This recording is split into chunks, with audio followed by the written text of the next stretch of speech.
The school year has just begun. Big changes are ahead for a few local schools this year. And WGEM's Claire Edlin joins us in the studio to tell us more about these changes and how they aim to help students. Claire.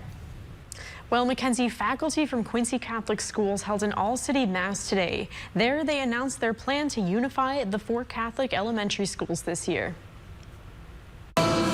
Students, teachers, and parents gather for an all-city mass at Quincy Notre Dame High School, celebrated by Springfield's Bishop Thomas John Paprocki. For all of the Catholic schools in the Quincy area, and we do this to ask God's guidance on the students and their teachers and staff throughout the school year.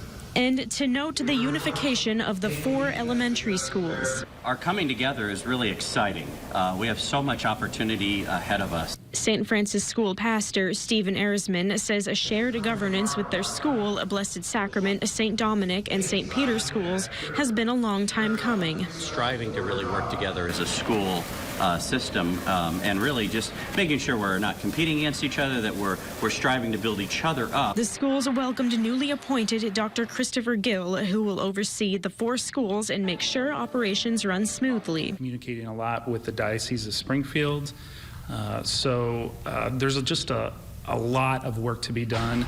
Gill says his work experience at Culver Stockton College and Notre Dame College in Ohio makes him the ideal candidate.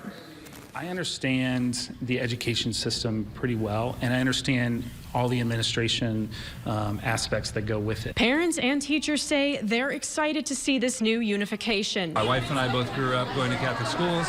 Our children are all in the Catholic schools, in addition to me working here. So it's just something that we just want to continue to make Catholic education strong.